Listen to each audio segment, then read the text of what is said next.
Hi, my name is Alejandro Perez Perez, and this is the AI Coffee Podcast. Every week, you will have one disruptive aspect of technology and artificial intelligence for the time you drink a cup of coffee.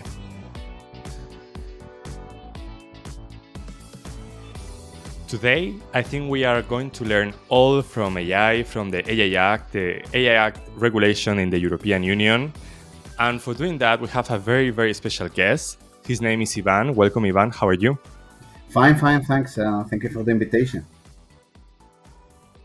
Ivan, just for the ones that maybe you don't know you don't know him, he has been working as a MEP, as a member of the European Parliament for several years in the S&D group. And can we maybe start talking about that, about your experience working in Brussels, in the European Parliament, how everything is going over there, or how was your a day in a life in a MEP? uh, it was the most turning point in my career, in the way that everything that could think on in my past. I've been in politics for many years, with fit and starts. I wasn't in and continuing, but anyway, I was for years. And you trust me if I say that there's nothing that could compare with my experience as MEP. It's something that it's quite likely about the comparison with national politics, at least Spain, but it's so different too, in the way that you have a higher amount on your autonomy. I would say you're more responsible of yourself or about your work. Of course, you have many more measures that you normally have at a national level. So therefore, you have even more chances in the way that you are able to engage with people everywhere, not just in Europe. That is a huge continent and a huge political and territorial space, but worldwide, in the way that the European Parliament at the end is represented and a member of all kind of collective bodies that entail everybody from everywhere about any topic. And there are many policies, by the way, that in which European Parliament and European institutions are being forefront. In that regard, artificial intelligence was, for me, the most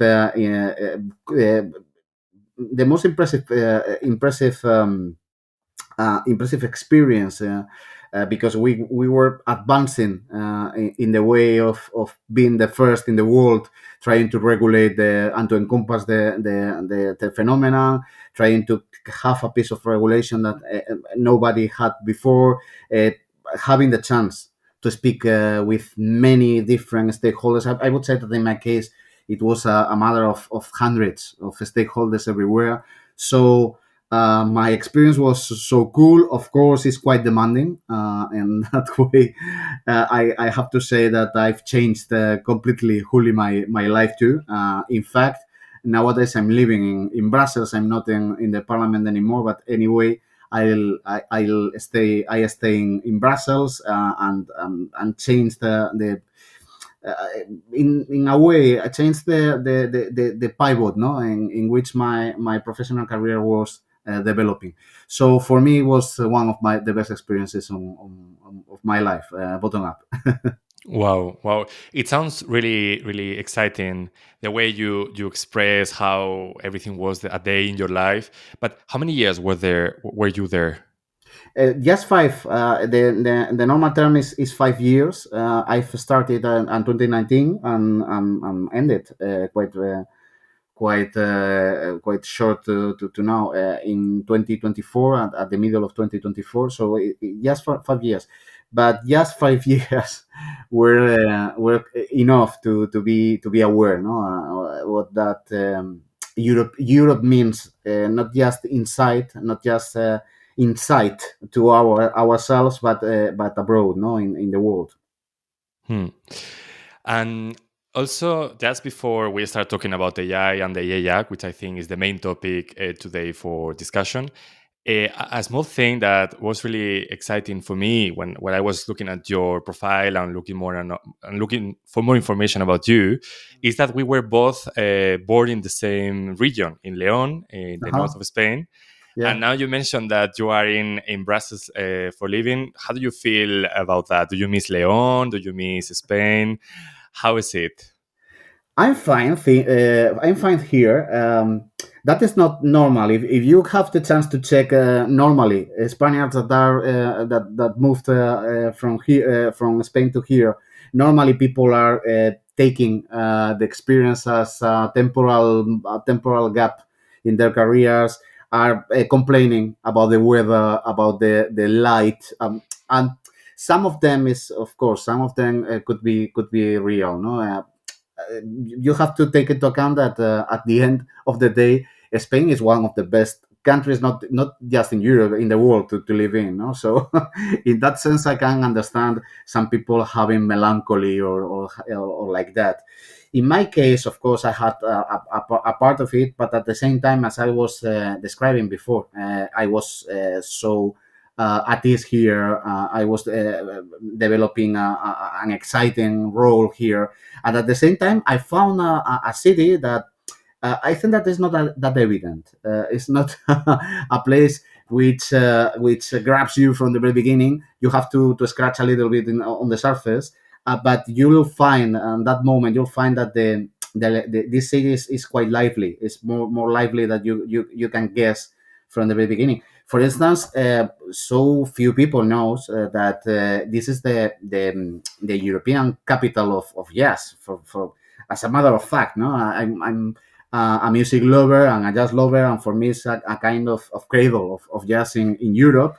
Or the cultural life is quite vivid too. Or um, at the end of the day, most of people living in Brussels are from abroad, and you know that in Brussels and in Belgium there are so many international institutions, are people from everywhere. So at the end of the day, it's quite interesting to have the chance to engage with so many cultures, so many backgrounds. So for me, it's quite nice. And of course, you can compare not just with Leon. Leon is so few, so tiny, and it's lovely, but I've been just before. I've been in Madrid. I've been living in Madrid for years, and of course you can't compare.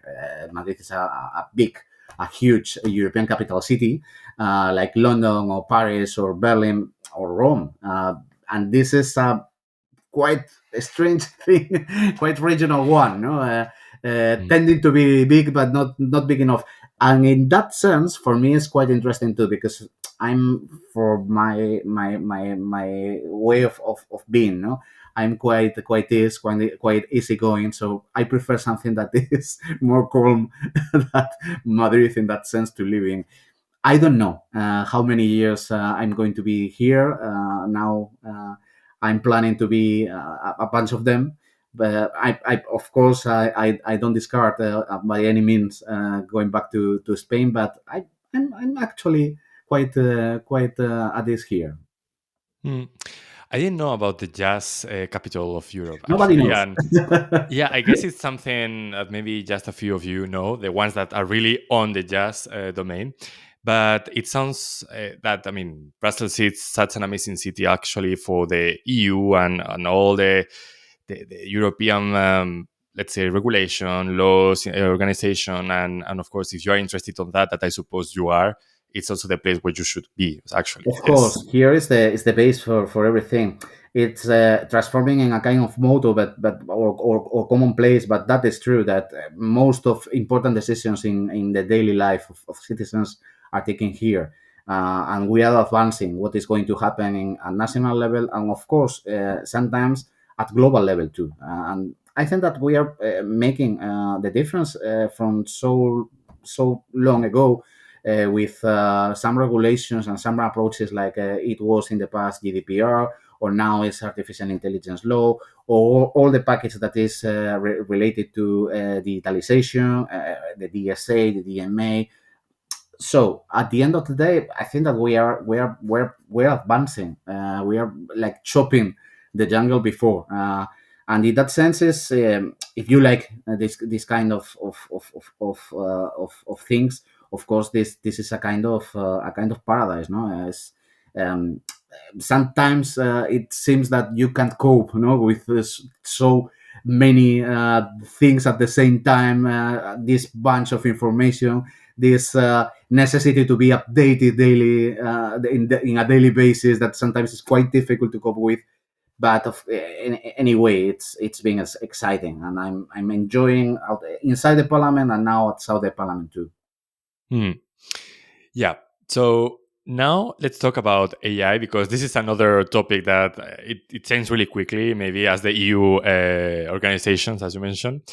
Um, let's talk a bit about the AI Act, which is the European AI regulation or law. We can call it differently, but just also for the audience that maybe part of the audience don't know exactly what it is, or how was the process of making it real. And can you explain a bit about that, because I guess you were involved on that a lot, but maybe just the small tip, how like what it is, and yeah.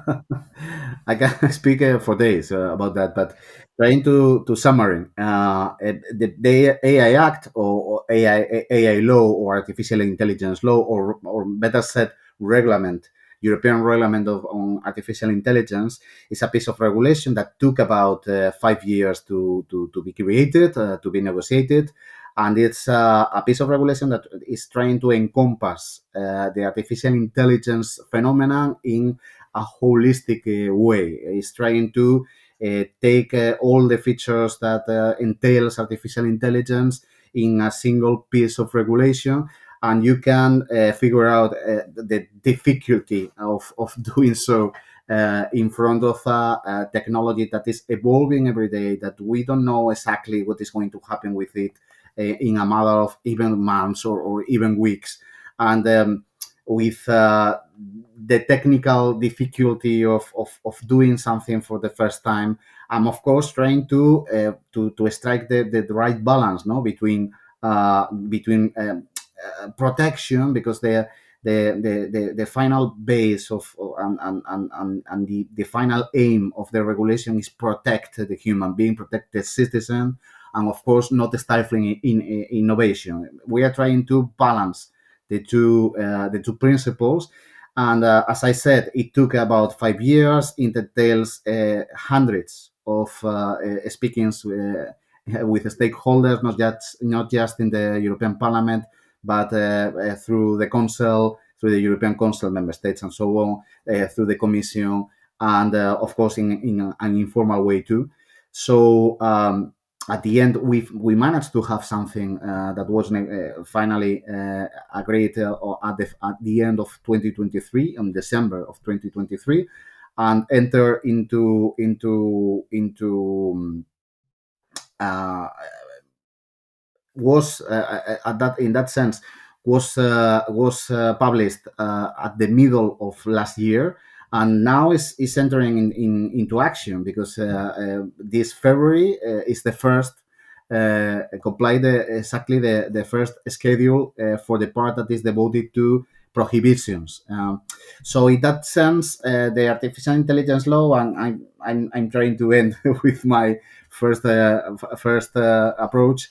The artificial intelligence law is sorted out in the way of creating a layer of likely risks, and in that sense, trying to give different treatment to any of the categories.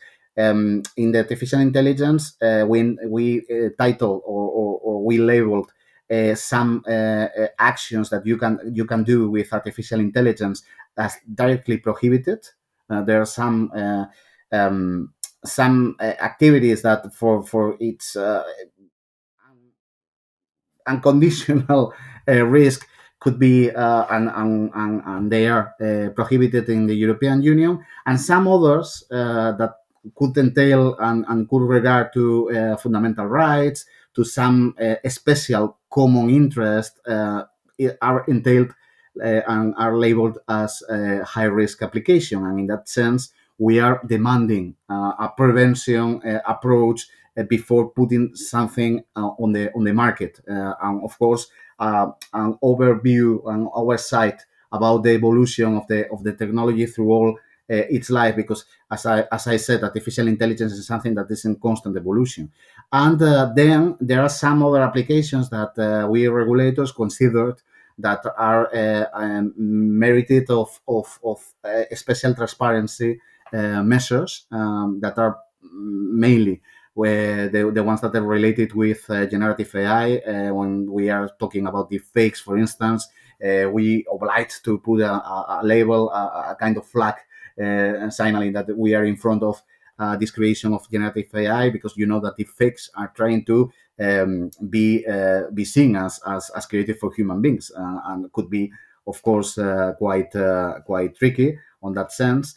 Or in the part of the inputs, the artificial intelligence law, and as a matter of fact, it's not a matter of explaining all the law, but in which has to be with the data that was used in the training models of generative AI. We introduced a measure in order to oblige the developers to sign out and to point out which ones were used and which ones were used that were under a protection figure, trying to make it make the life easier for right holders, no, in that sense.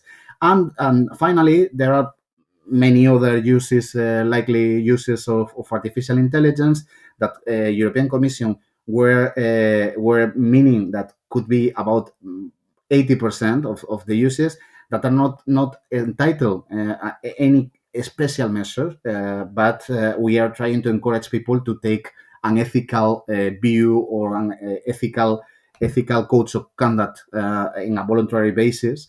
But at the end of the day, and trying to wrapping up everything, is a piece of regulation that is trying, yeah, to encompass all the phenomenon, to give some protection to the fundamental rights, at the same time that is trying to be able to encouraging innovation. I think that things like legal certainty, and in that sense, we are now the only place in the world that are granting this kind legal certainty, is something to take into account if you're trying to develop an entrepreneurship in European Union, no? And we are trying to give this certainty to know exactly what is going to happen about any behavior or any other, and making sure that the response is exactly the same in Lisbon or in Riga, no? In that sense, we're creating the most impressive and most populated area of common law in the world, not, of course,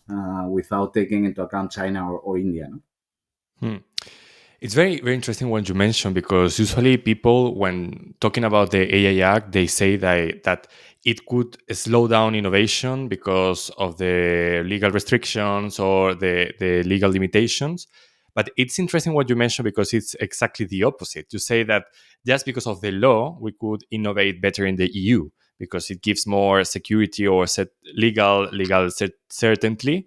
So have you experienced that already? I mean, do you have any like specific companies or products in your mind that maybe have been innovated because of the or after the EU law, or because of that security that you mentioned?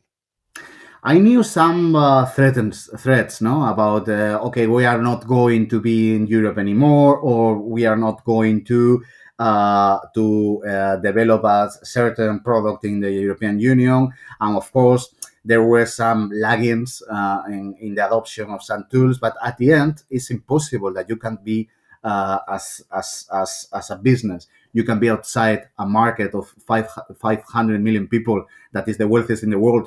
Um, I could understand this position of the business and the companies that are trying to, of course, to be binded the less, the less the better, no, on some rules. I could understand this approach, but at the end of the day, in the same way that there are some rules in every other scope of life, this is not the far west. Uh, mm, Most even more, no, when we are talking about something that is that mighty, as artificial intelligence, I think that you have to be under a kind of at least superficial umbrella of protection, no?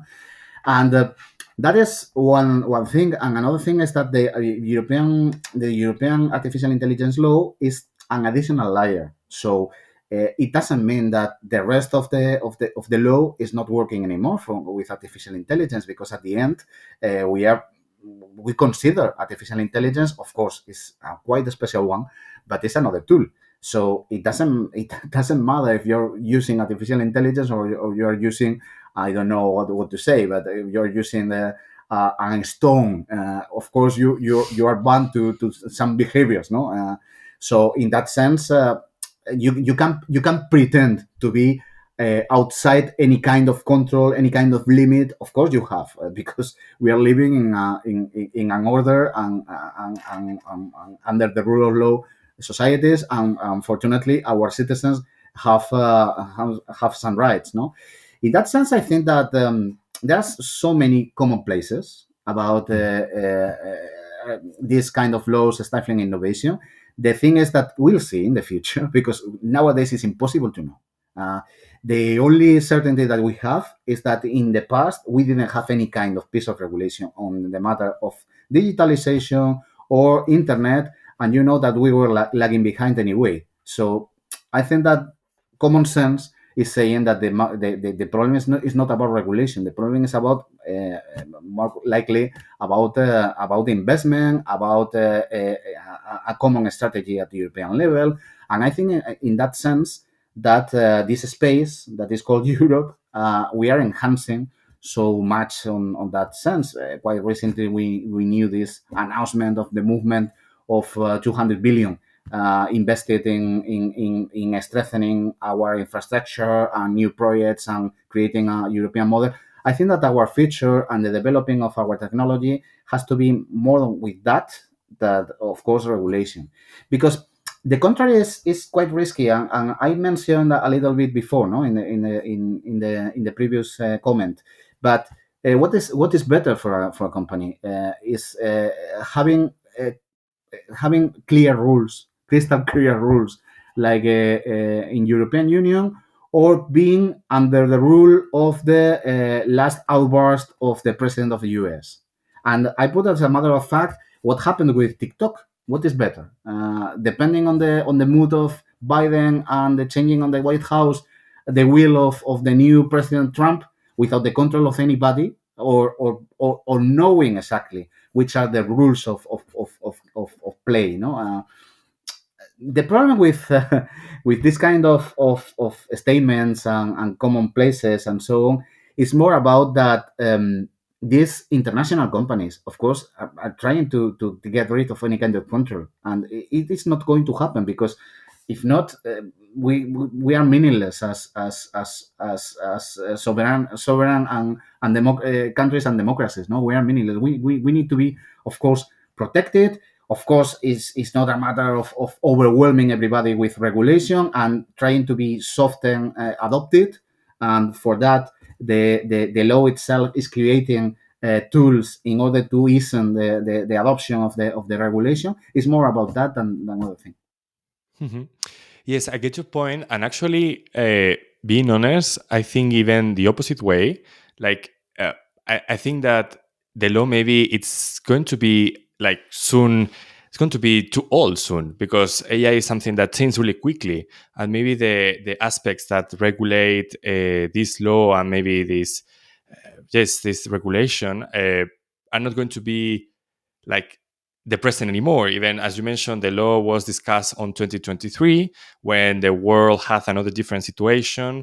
Then in 2025, it started to be in like applied. But what about the new kinds of models, generative AI models, AI things that could appear in the next following years? I think we. Do you have any kind of plan for that? Do you think a new laws are coming? What is what are your feelings about that? Hmm. I think that it all has to be with the technique of regulation. We try not to go into the models or into this exact or concrete development, but the use that could be done. No? So in that sense, it doesn't matter regardless the new advance or the step forward that concrete technology could taken. The law is meant to functioning in the same way. There's an exception in all the text that is about the generative and the general purpose models, because the truth is that we were discussing on 2022 and 2023, and then showed up in the market without any kind of foresight, because nobody said, nobody apart of the developers of the models knew that it was to be that quick in the market. And of course, we have to acknowledge that we were absolutely with the low guard, no. But we and everybody, no. And in that sense, we try to encompass this new reality in a special chapter with a special rules, no. That is the only exception in the whole piece of regulation. The rest is just as I said, related to the use and not the advancement. But anyway, I think that there's something that is interesting in that regulation. That is the first, the Commission and the Artificial Intelligence European Intelligence Office is entitled to adapt in a way. Of course, they have the space encompassed, but are entitled to adapt the regulation or some measures to the new advancements and the changes in the market. And there's something that is quite interesting that is created by the law, that is an advisory board that is shaped by members of the technological sector, administration, and members of the civil society, like I don't know, like societies that or associations that are defending the consumer rights or whatever, in the way to have a permanent dialogue about how the regulation is rolling out, and of course, if there's something that is not working properly or something that could have to change, be changed, no. So in that sense, I think that we created the tools in order to be more flexible, to have the ability to adapt, no. But um, sometimes this kind of discussion that could be real. Of course, artificial intelligence and technology is advancing in a breathtaking speed. That is true, no. But what was the alternative, no? Because I know some people that are saying, no, we had to wait till the end to know exactly how it's behaving. Okay, may we hadn't time anymore, no. So if we don't take measures, because we are we are working, as I said, with something that is super mighty, and will be, for sure, will be in the future, will be more. But nowadays it is, and nowadays it's creating a lot of problems. It's creating a lot of uncertainty in people. That is another thing that sometimes the companies and the technological sector is not taking into account, that they need people be confident on the developing of the technology, to have the piece to develop and to commercialize their models, because the contrary could be quite difficult to cope with. So we needed something to give this certainty to people, and this protection. And if we may need to change, we'll do it in the future. No? Hmm. Yes, I think another point that is very relevant, and it is going to be very relevant for the future, is about education and how we use AI. Because I think it's not relevant nowadays for most of the people. It maybe the ones that are listening this podcast, or maybe you and me, are very biased because are very maybe close to AI and we know more things about that. But usually people, they don't know like how ChatGPT is working. They think that Mm. ChatGPT, for instance, one of the main ones, ChatGPT is like the basis of the knowledge base of the world, and contains all the knowledge of the world, and all the answers about everything and the truth of everything.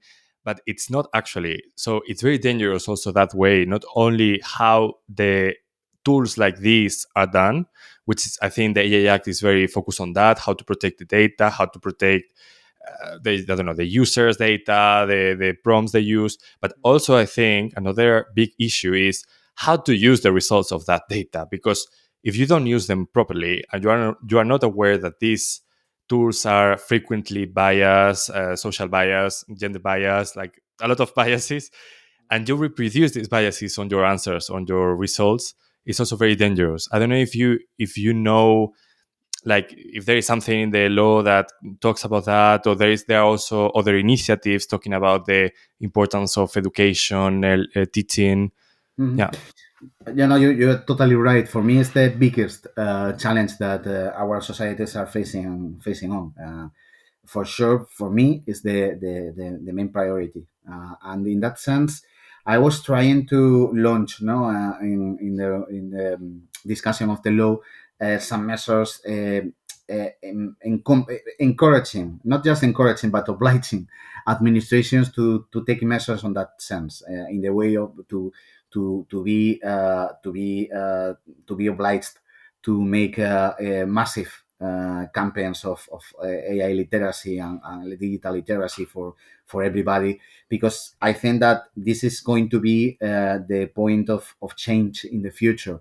I think that the next gaps, all these gaps of that we know nowadays and we have nowadays, of course, are going to be even enlarged in the future by the use of artificial intelligence, because we are in front of a technology that is not voluntary. It's not voluntary. We are going to adapt and to adopt artificial intelligence, we like or not, because it's something that is quite transversal. Nowadays, we are using artificial intelligence without being so aware that we are doing. And this is another thing that we have to fix, because I think that the little is at least a citizen having the right to know if you're coping, you're dealing with artificial intelligence or not. No? So, of course, for me, is the main topic. As I said, I tried to make this provision in the law. I wasn't able, I have to say, but not in the mandatory part, but in the recommendations, in the part of the resolution. We are encouraging administrations and institutions to take these measures. And there's a special part inside of the mandatory basis for companies to teach their workers enough to be able to explain how the systems are working to customers, but in a whole way, not just about the final outcome or whatever, but in a whole way, trying to make people aware about the risk, about the chances and possibilities, and of course about their own rights. Not Nonetheless, the law is granting the right to reclaim, the right to be informed, all these kind of rights that are related at the end with being a citizens with full rights. No, so we'll see in the future if we are going to be able to do it or not. But for me, again, for me, is the main priority. I think that, of course, through regulation, it's impossible to fix everything. No, Hmm. sometimes when we go to artificial intelligence topics, we are speaking about disinformation, and that is curious in a way, no, because it seems sometimes that the problem of disinformation went with artificial intelligence, and it's something that in fact we had as a space from the Greeks, no, the word disinformation. Of course, with artificial intelligence, the problem is that everything is enhancing so much, no, it's multiplying. But the Hmm. problem we had in the past. But I think that we could take all kind of measures that without literacy, it's impossible that we combat this. People has to develop the critic sense, has to develop this kind of reflection about what they are looking at, or what are receiving by sounds, or whatever, because if not, we are we are screwed, no? In the future. Yeah. Yeah, actually, it reminded me that a couple of episodes ago I was talking about the last USA elections where they were using a lot generative AI in the campaigns, and actually I think there was the first US elections after the generative AI, the most trendy models appear in the scene, and it's very dangerous because, as you mentioned, if most of the citizens or just all the citizens are not aware of this possible or are not literacy taught, and with all that problems, this could be a problematic situation for democracies as well, because Mhm. I remember, for example, one picture of Kamala Harris with Mhm. Stalin, that of course it was made by AI because it's Are impossible you to sure? be Are you both sure? together. I guess so. I guess so. But you know that even though we all are maybe aware that it's not a real photo, I hope so. Even though I think it's used in purpose because it connects in your mind to concepts. In this case, it was the idea of connected communism and Stalin with Kamala Harris, with one of the Mhm. candidates. And I guess that now in the next elections that we are going to have, I mean, in all the countries, all the regions, all the even in the EU level, in the next ones, we are going to see more and more this kind of deep face, AI campaigns, AI, let's say, rubbish that is going to be everywhere. And do you think? How do you see the future? Are you optimistic? Are you more pessimistic? How do you see it? I think that we in a way we are obliged as human beings of being optimistic, no? We are obliged because if not, the alternative is just sitting down and wait, no, and trying to cope with the times the better we can personally, no. Uh, of course, it's a huge challenge again, no. In that sense, we've taken measures at European level because we have the DSA, that is the Digital Service Act, that they are encompassing some measures quite interesting and making these big platforms responsible about the contents that are posted in their walls. So they are not. Of course, now they are pressing from the U.S. government not to be controlled, but anyway, I think that we are making this combat and we will win. Anyway, we have this DSA. We have some measures entailed in the Media Freedom Act 2 that is quite interesting, and of course we have again the Artificial Intelligence Act that I was explaining that in this matter is obliging all the developers and even the users. Even the users could be subject to even sanctions to label all these kind of products as artificial intelligence.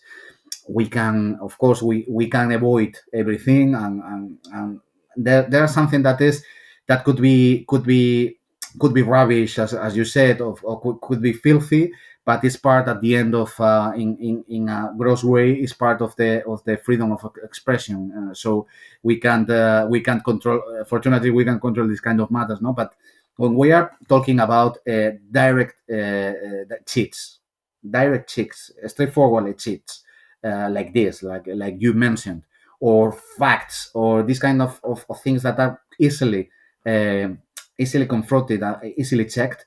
I think that we have not just the right, we have the obligation to pull down this kind of contents and to try to inform people that this is rubbish, that this is crap, and from this moment on, is on the right of people to going on with these kind of matters to believe even in that case, because quite recently I was seeing a study. I don't remember who was the one. It was precisely, it was in Spain, that was doing a study about some fake news to all people, because beforehand we guess that all people are the weakest, no, for this kind of content, and in a way for sure, but in another way, the study was saying at the end that most of them were absolutely aware that they were consuming rubbish, but they don't care because they felt over empowered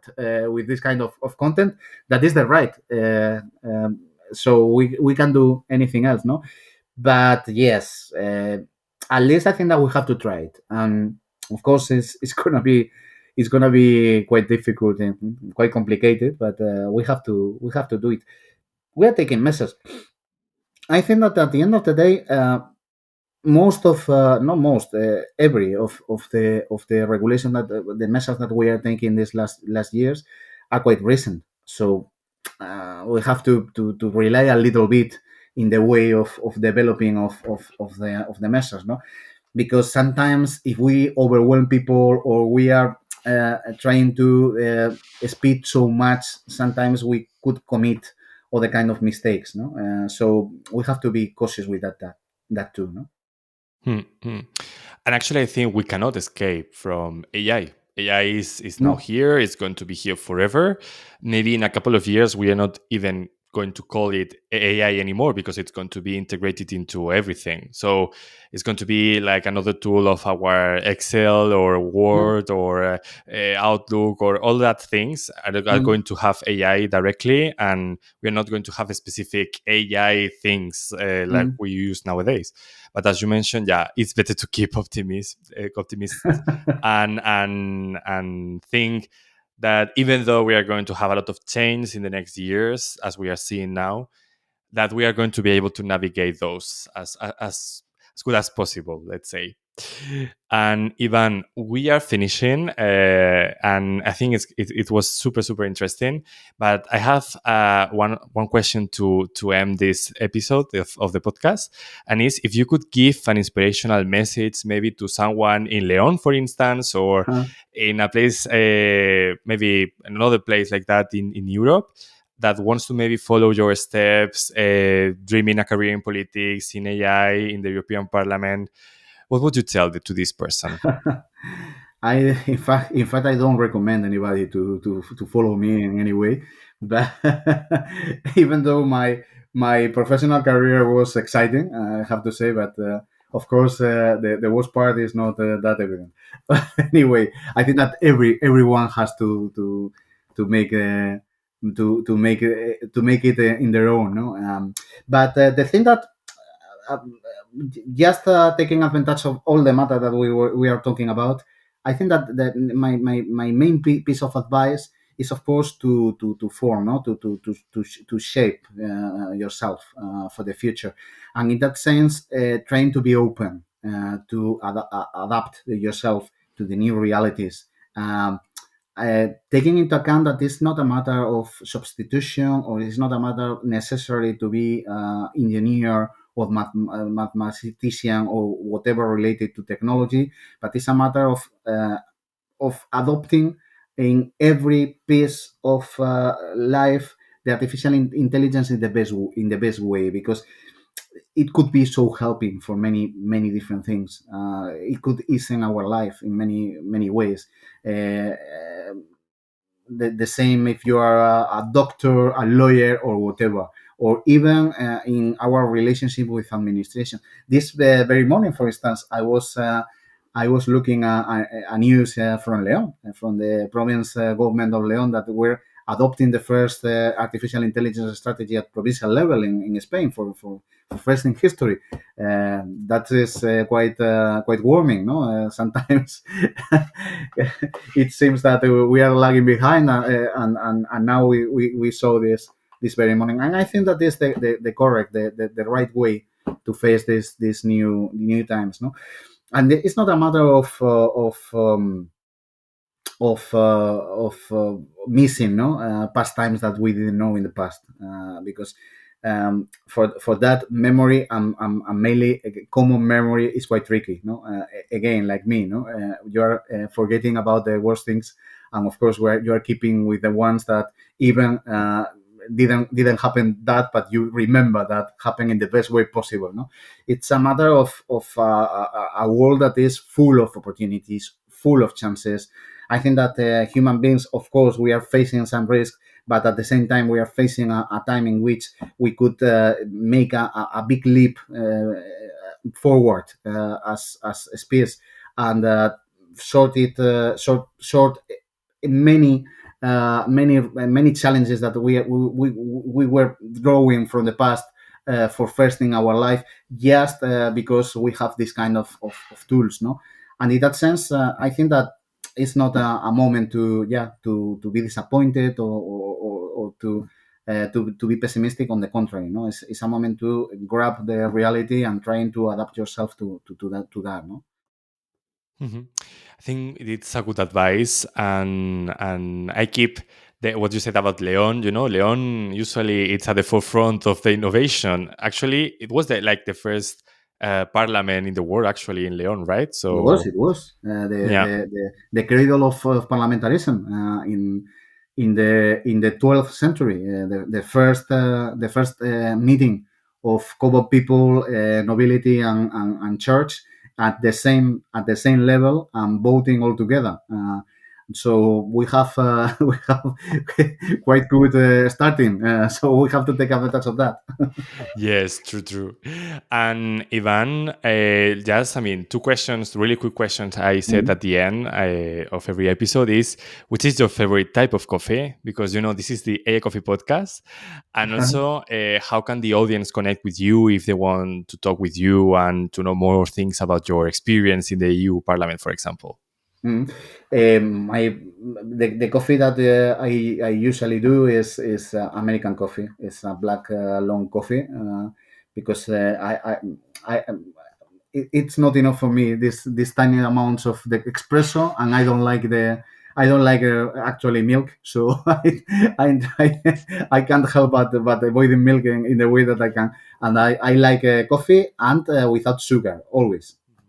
And for engage with me, I think that it's so easy because I'm quite active in social media. So I'm in Twitter, and I'm in Instagram, I'm in LinkedIn, I'm even in Blue Sky. So I think that's quite easy to engage with me.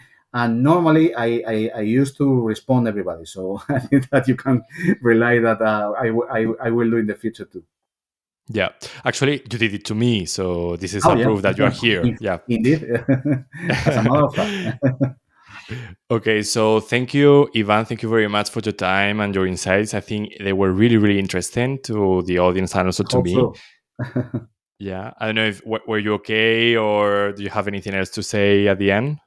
No, no, no. I'm perfect. I'd just like to thank you for the invitation, and not just for the invitation, for having this kind of spaces. I think that one again one key point of this time is discussing all together, because Hmm. as we were saying, it's not disposal from ourselves. It's something that we are going to live with, and I think that we have the right to be informed and to know what is happening, and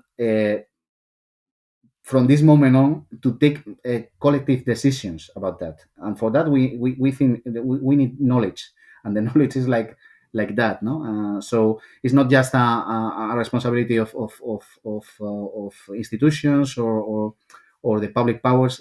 It's just a responsibility as we as citizens, no? Hmm. That's one of the reasons why I'm doing this to try to spread a little bit the knowledge with more people. Yeah, I agree. Okay, so thank you very much, Thanks Ivan, so much. and also thank you to you that are watching until the end. If you liked it, you know what you need to do. You need to subscribe, put 5 stars, press the like button, and all that things we all say, because this is the only way a channel like this could grow and make more impact in the future, and maybe why not communicate to more people and spread more the word of AI. Have a nice day. Bye. Honestly, mate.